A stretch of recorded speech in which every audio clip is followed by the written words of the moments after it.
નમસ્કાર મિત્રો, જય સ્વામિનારાયણ, જય મશિયા મહાદેવ, ગુડિયર. હવે આજે આપણે બહુપદી ચેપ્ટરનો એક બહુ મોસ્ટ આઈએમપી એક્ઝામ્પલ જોવાના છીએ કે જે પરીક્ષામાં પૂછાવાના ચાન્સીસ બહુ બધા છે મિત્રો. તો અહીંયા આપણે શું કરવાનું છે કે આ એક બાજુ આપી છે અને આ એક સમીકરણ આપ્યું છે. આ બંને સેમ છે એ સાબિત કરવાનું છે. બરાબર છે મિત્રો. હવે આ તમે જોશો તો આપણે બહુપદીના જે સમીકરણો જોયા હતા, સૂત્રો જોયા હતા, આમાંથી આપણને એક સૂત્ર મળશે કે જે અહીંયા ડાબી બાજુ આપેલું છે x³ + y³ + z³ - 3xyz. તો આનું એક સૂત્ર આપણને ખબર છે મિત્રો, બહુપદીના સૂત્રો જે હતા એમાંનું એક સૂત્ર છે. તો એ સૂત્ર શું થશે? x + y + z into x² + y² + z² minus xy minus yz minus zx. બરાબર છે.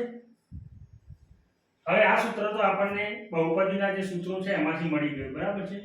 જે આપણે આ સૂત્રો જોયા હતા એમાંનું આ એક સૂત્ર છે. હવે જુઓ મિત્રો, જમણી બાજુમાં આપણે શું આપેલું છે? 1/2 x + y + z. અને અહીંયા શું છે? x + y + z. હવે આપણે આના પરથી આના ઉપર જવાનું છે. બરાબર છે. એટલે એક તો x + y + z તો અહીંયા આપણને મળી ગયું, પણ શું ખૂટે છે? 1/2. તો 1/2 આપણે ડાયરેક્ટ મૂકી શકીએ નહીં, પણ આપણે એક કામ કરી શકીએ કે 2 વડે આ સમીકરણને ભાગીએ અને ગુણાકાર કરીએ તો બંને સેમ જ રહેશે. ખબર પડી મિત્રો? એટલે આપણે શું કરીએ? 2 વડે ભાગતા અને ગુણતા કરી શકીએ. આ સમીકરણને આપણે 2 વડે ભાગી અને ગુણાકાર કરી દઈએ તો સેમ રિઝલ્ટ મળશે. તો શું મળશે?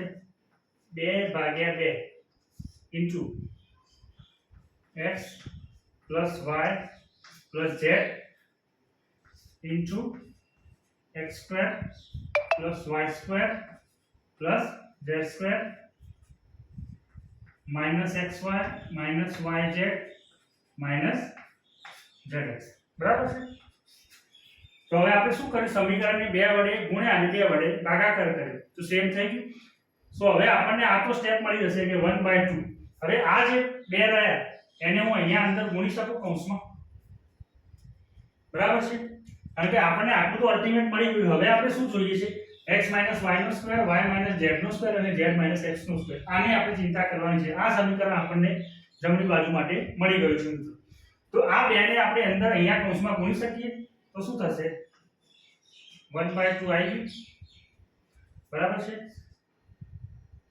x + y + z આ તમને મળી ગયું. હવે આ 2 વધ્યા એને આપણે અહીંયા અંદર ગુણી લઈએ તો શું થશે? 2x² + 2y² + 2z² minus 2xy minus 2yz minus 2zx. ખબર પડી ને મિત્રો? આ 1/2 આપણે બહાર કાઢી લીધા અને આ 2 ને અંદર જોડે ગુણાકાર કરી દીધો. બરાબર છે. એ તો આપણે કરી શકીએ. હવે જુઓ, આપણે શું જોઈએ છે? x - y y - z અને z - x². તો અહીંયા આપણે હવે આ 2x² 2y² અને 2z². તો 2x² ને હું x² + x² લખી શકું. સેમ 2y² ને y² + y² લખી શકું અને 2z² ને z² + z² લખી શકું. ભાગ પાડીએ છીએ આપણે. તો આપણે એ રીતે કરીએ તો શું થશે? 1/2 2x + y + z.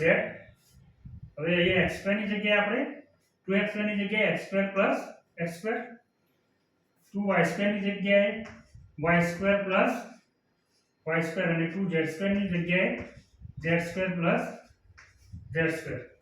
હવે આ તો આગળ તો સેમ જ છે. -2xy - 2yz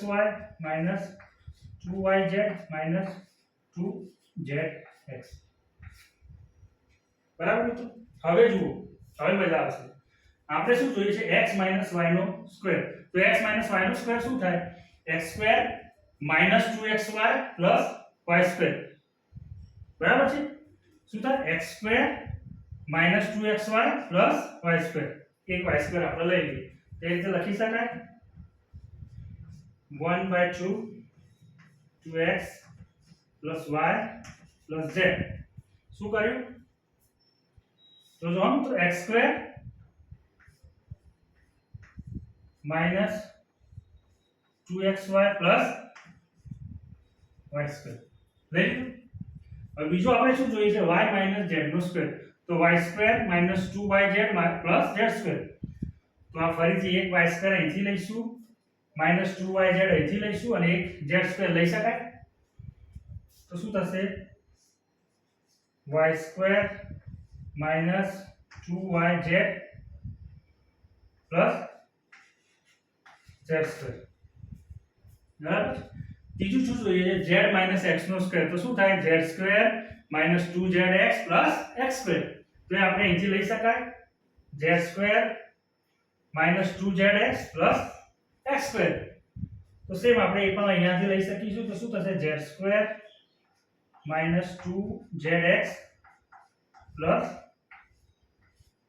x square. Simple. તો હવે તો આ તો શું થઈ ગયું x માઇનસ y નો સ્ક્વેર, આ શું થઈ ગયું y માઇનસ z નો સ્ક્વેર અને આ શું થઈ ગયું z માઇનસ x નો સ્ક્વેર. જે તમારી જમણી બાજુ છે તો આપણે શું લખી શકીએ 1/2 2x plus y plus z into x minus y નો સ્ક્વેર વત્તા y minus z નો સ્ક્વેર વત્તા z minus x નો સ્ક્વેર. એ તો આપણે શું થઈ ગયું જમણી બાજુ. દાખલો પૂરો.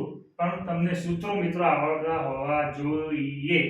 જો તમને આ સૂત્ર ખબર હશે તમે ઈઝીલી આનું સાદુરૂપ આપી. સાદુરૂપ થોડું લેન્થી છે પણ આ બહુ મોસ્ટ આઈએમપી ક્વેશ્ચન છે અને આવા ટાઈપના ક્વેશ્ચનો એક્ઝામમાં પૂછાય છે જ્યારે એક્ઝામ થોડી હાઈ લેવલ ઉપર હોય તો મિત્રો. બરાબર છે.